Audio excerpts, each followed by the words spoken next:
Let me introduce you to a very bitter truth. As you watch this video right now, you are actually slowly dying. No, I am not talking about a biological death.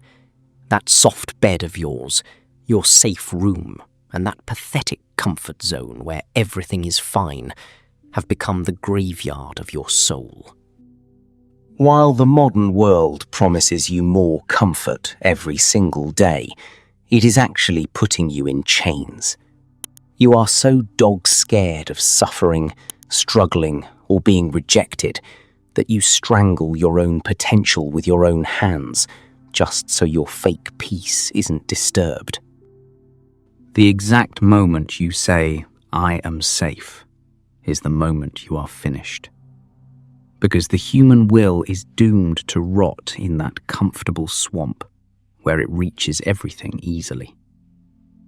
While trying to protect yourself, you don't even realize that you are turning into the most helpless, fragile slaves in history.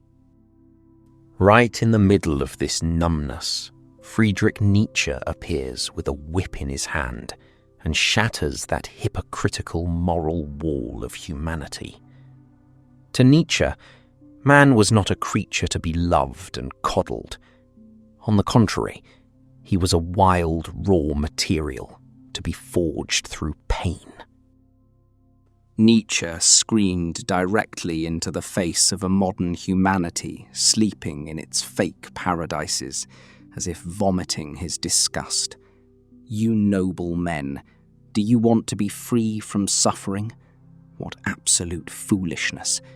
No, we want the suffering to be greater, deeper, because comfort turns you into nothing but despicable animals.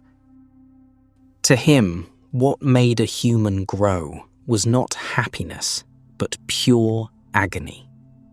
The aphorism, "What doesn't kill me makes me stronger," which everyone shares on social media today like a cool quote, was actually a ruthless psychological war that Nietzsche declared against a comfort-addicted humanity. So, did this mad genius's hate-filled philosophy ever find a match in history? I am throwing you right now into the raw, merciless, and dark lands of the 5th century BC, straight into the heart of Sparta. Centuries before Nietzsche yelled, "Become hard," the Spartans were practicing this word by word, with blood. To them, life was not a struggle for existence. It was a ritual to rip that disgusting weakness called comfort out of the human soul. If you were born in Sparta, your very first breath was a matter of judgment. If you looked just a little bit weak, deformed, or frail, nobody cared about your tears. You were left to die on the edge of a cliff, between the teeth of wild animals. This brutality, called cruelty in today's world, was actually the exact manifestation of Nietzsche's darkest natural law. Do not help the weak, let them fall. Sparta destroyed that drug called mercy right from the start, creating a minority made of steel. At just 7 years old, a time when a child is hungriest for a mother's warmth, they would tear those little bodies away from their families and throw them into that hellish camp called the Agoge. That was where humanity ended, but invincibility began. They intentionally starved the children so they would learn to steal to survive. But look at the twisted part. If they were caught stealing, they weren't whipped for stealing. They were whipped until their skin peeled off for being clumsy, weak, and careless enough to get caught. While walking barefoot in the snow during winter, their toes would freeze, but they wouldn't make a sound. Because Nietzsche's philosophy was running through the veins of those children. Every child who didn't die under those whips turned into a living weapon that felt no pain. Even their beds were made of sharp reeds they ripped from the riverbanks with their bare hands. In this system, where anyone who even saw the letter C of comfort was executed, pain was not an enemy, but the only friend that sharpened their will. They were in love with pain, because pain made them the masters of the world.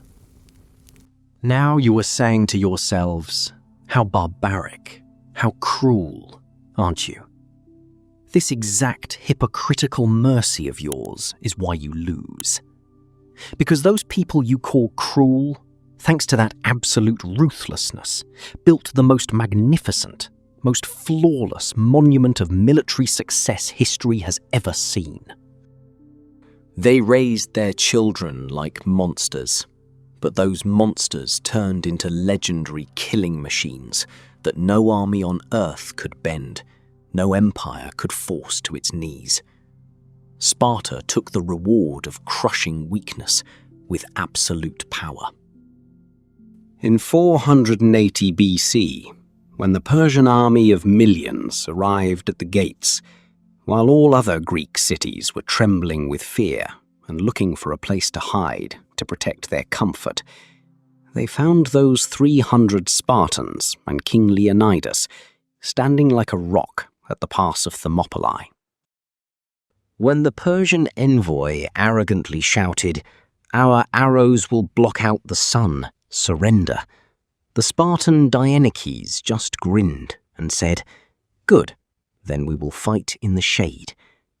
This answer was the exact embodiment of that superior will, what Nietzsche called master morality, which defiantly embraces death and tragedy.